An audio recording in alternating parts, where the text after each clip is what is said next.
You can only set a goal according to your present level of understanding and knowledge, isn't it? You think you've reached a point where you know everything in the universe? So if you set a goal, what kind of goal will you set? A very meager goal. I would tell the young people, don't set a goal. If you have absolute devotion to what you're doing right now, depending upon the times and the opportunities, we will go as far as we go. But if you're always concerned about the finish line, if you get to the goal, you will be disappointed. If you don't get there, you will be broken. Most successful people on the planet, how many of them are joyfully driving their BMW? Only those who are absolutely devoted to what they're doing, they have done significant things on this planet, and that's what you must do. Sadhguru, all of us sitting in this hall have some goals. And as most of us are students, our goals are at the maximum level. We would like to know, we are very eager to know, when you were of our age, what was that thing which you wanted to become? What was your goal? Oh,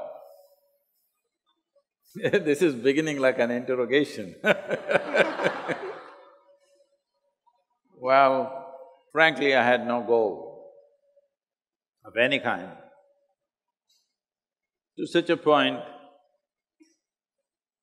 that my father used to, what will this boy do? He's not interested in anything.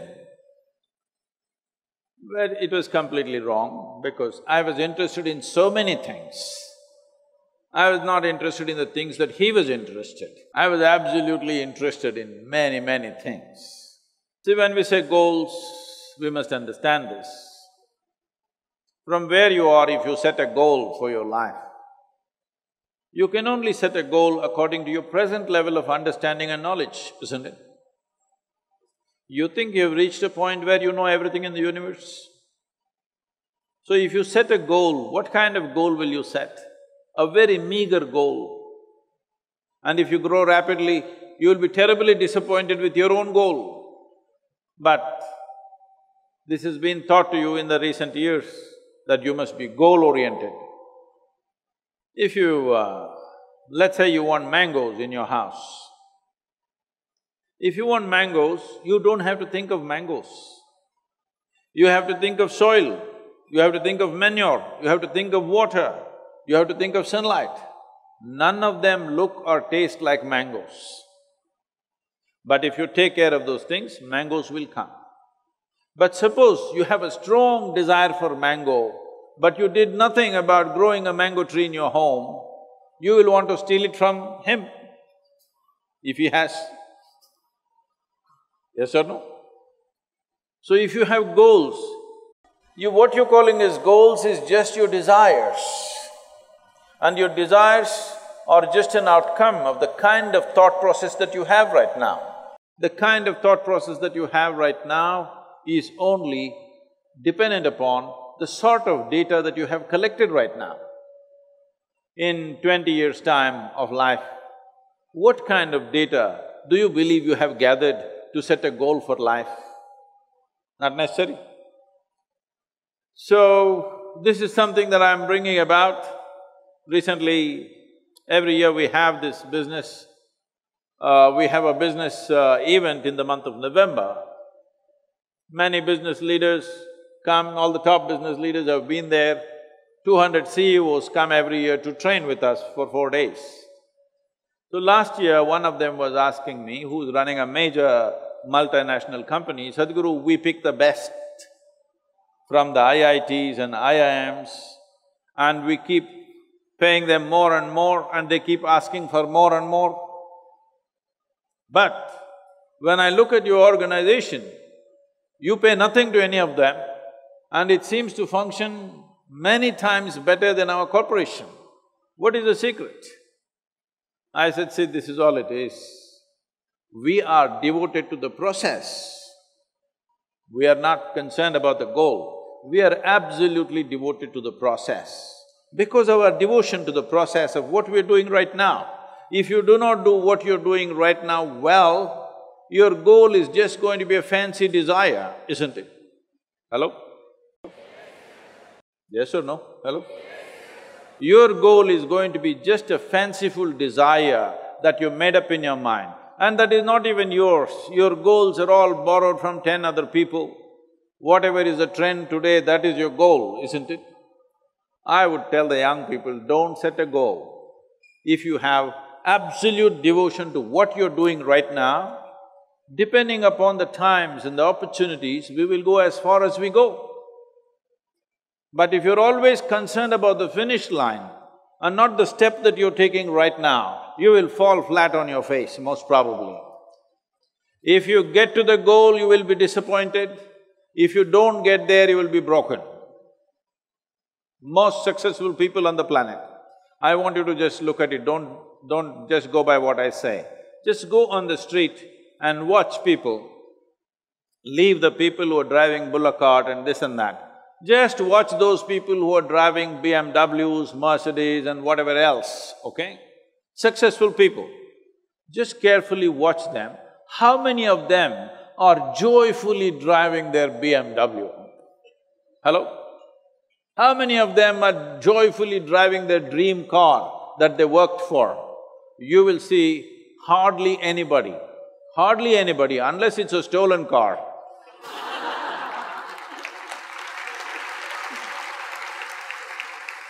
So, those who have gotten to their goals are disappointed.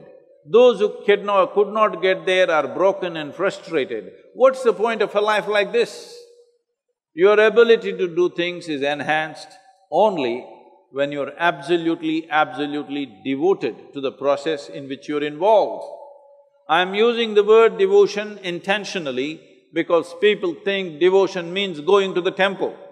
You tell me, in any field, any arena of life, sport, art, music, politics, spirituality, you name it, whatever you want, academics, has anybody reached any significant levels of achievement without being devoted to what they are doing? Hello? Has anybody reached? Mediocre things they have done. Only those who are absolutely devoted to what they are doing, they have done significant things on this planet, and that's what you must do. Sadhguru, so as you told us that goals, those who achieve the goals aren't that happy, and those who don't have… I thought I'll just scare you a little bit. And those who don't have goals are also not happy. But goals are the starting point. But a lot… No, please, let me correct this. Is goal a starting point or a finishing line, please?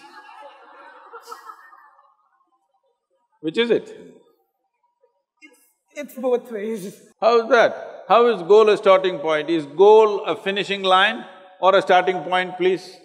Please, you must tell me, all of you, is goal a starting line or a finishing line? What is this? But like if goal is something that motivates us to once we think of a goal in mind… You're coming to the point now. So, you have been trained like a circus monkey. You know? Circus monkeys are like this. If you want them to do a trick, you have to give them a sweet. Otherwise, I won't do it. One more little sweet. Don't be a circus monkey. I thought we evolved out of being monkeys long time ago. Hello? So, you're only working. What will I get? What will I get? What will I get? What the hell will you get? You'll die one day, that's all. You think you're going to get something in the end? No, you're just going to die one day. The question is only how beautiful and significant and intense of a life that you lived, that's all there is. What will you get in the end? Goal is the end point, isn't it? What do you think you'll get at the end of your life? I want you to visit old age homes, hospices, where people are reaching the end of their life. Just look at them and see what do you think they've gotten? Nothing. Either they lived a profound life or they did not, that's all there is.